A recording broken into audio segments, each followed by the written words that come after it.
Le teckel, ou plutôt les teckels, forment un groupe à eux tout seuls dans la classification des races établie par la Fédération cynologique internationale. Ce statut particulier, sinon privilégié, leur vient de ce qu'ils font le lien entre les terriers britanniques pour la plupart et les chiens courants, souvent français. Les teckels ont eu toute facilité pour se multiplier en de nombreuses variétés de poids, de poils, de robes. Cela fait 27 façons d'être teckel. Tout en lui est contraste. La longueur de ses pattes avec celle de son corps, son courage et son endurance avec sa tendresse et sa fidélité. Rusé, gai et plutôt têtu, il séduit par son petit gabarit, sa vivacité et sa douceur. En un mot, par sa personnalité. On dit le teckel à poil ras plus exclusif, le poil dur grand baroudeur et le poil long spécialement câlin. On dit aussi de ce dernier qu'il n'est pas un vrai chasseur, encombré par une robe sophistiquée. Les connaisseurs savent que le tempérament plus ou moins vif du chasseur dépend des lignées et non de la variété de la robe. Ce qui fait son envergure, quel que soit son poil ou sa taille, c'est l'heureuse combinaison de son caractère fort d'une sensibilité qui n'est pas sensiblerie et d'une évidente et ancestrale aptitude au travail. Énergique et opiniâtre, rien ne lui fait peur contrairement aux apparences. Il existe 3 variétés de teckel, le teckel à poil ras, le teckel à poil long et le teckel à poil dur.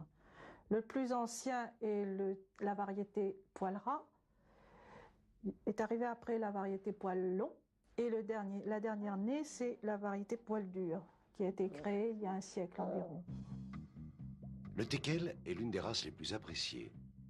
Bien qu'il ait perdu 2 places au hit-parade canin, le taux annuel des naissances augmente régulièrement. Toute taille et tout type de poils confondus, plus de 5000 naissances ont été enregistrées en France en 1993.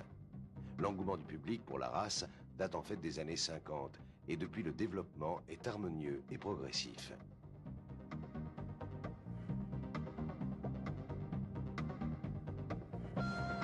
Je l'ai confié à leur propriétaire il y a une dizaine d'années vers l'âge de 2 mois et on s'est aperçu à la longue que ce n'était pas l'âge idéal. Maintenant, je conseille de prendre à partir de 2 mois et demi jusqu'à environ 4 mois. Parce que le chiot vit avec ses congénères, avec des chiots d'autres portées, établit des liens, une hiérarchie, et cela entraîne un équilibre de jeunes chiots. Si vous avez décidé d'acquérir un teckel, il faut vous adresser à un éleveur qui connaît bien sa race et qui a déjà une longue expérience dans celle-ci. Il connaît ses souches, il connaît les caractères de ses lignées et il vous offrira, disons, toutes les garanties que vous recherchez. Les éleveurs portent une grande attention au maintien de la polyvalence de la race, qui associe les joies de la compagnie aux capacités du pisteur et du chasseur. Lors de l'acquisition du chiot, l'éleveur se doit de fournir son certificat de naissance, son carnet de vaccination et sa carte de tatouage. À l'âge adulte, le chien devra être examiné par un expert confirmateur afin que la Société centrale canine puisse établir son pédigré. Il sera désormais inscrit au livre des origines français.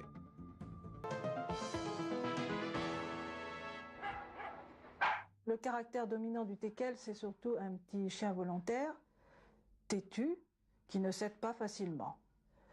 Nous dirons que dans le poil ras et le poil dur, c'est surtout cette caractéristique qui domine, l'entêtement, le poil ras même un peu boudeur, ce serait le boudeur des 3, et surtout le poil long, lui, est très près de ses maîtres, disons, est plus facile, plus docile en éducation.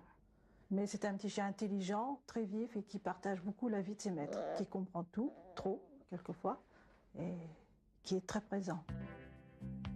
C'est un petit chien très fidèle, il aime ses maîtres. En général, il choisit une personne de la famille qui l'affectionne plus particulièrement.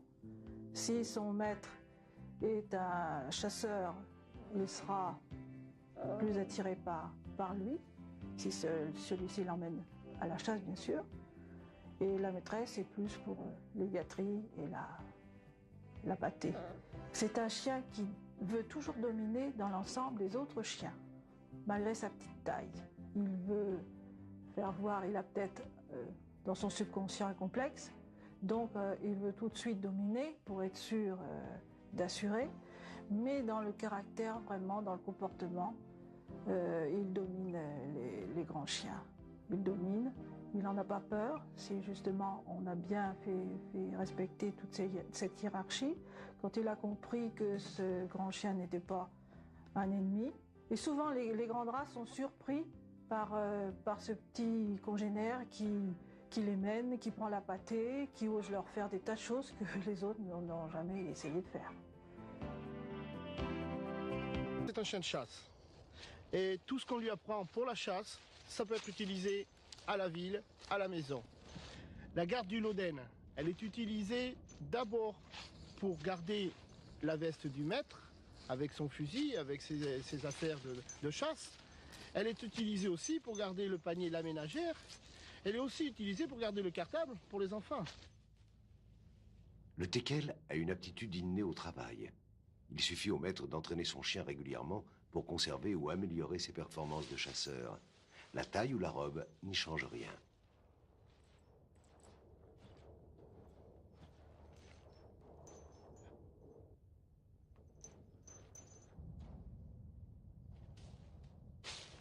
Tout à l'heure.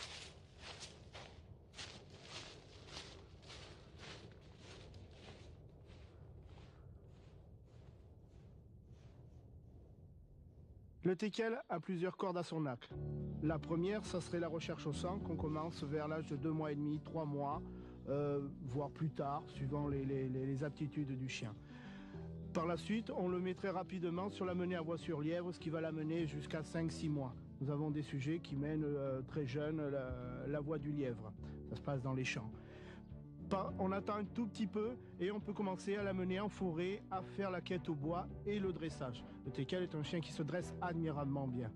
Et très rapidement, on le met à travailler sur le renard, qui est une chasse sous terre, qui est une autre chasse, qui est une autre formule. Le teckel a la particularité de chasser à plusieurs, mais n'ameute pas. Ce n'est pas un chien de meute, il chasse en groupe, mais prend une voie et la garde seul. Si un de ses collègues de chasse veut bien le suivre, ça ne pose aucun problème, mais il ameute peu ou rarement. Toutes les tailles de teckel sont aptes à chasser, mais ils ne chassent pas tous de la même façon. Le standard est adapté pour chasser le gros gibier et le blaireau sous terre. Il travaille même très très bien en plaine. Il rapporte à l'eau. Le nain, en revanche, est plus adapté par sa taille à travailler sous terre au renard et sur terre au lapin. Et le caniche, la plus petite de nos tailles, travaille très très bien le lapin sous terre. L'épreuve au terrier met en valeur le courage et la ténacité du teckel. La quête au bois démontre son efficacité à fouiller un terrain couvert.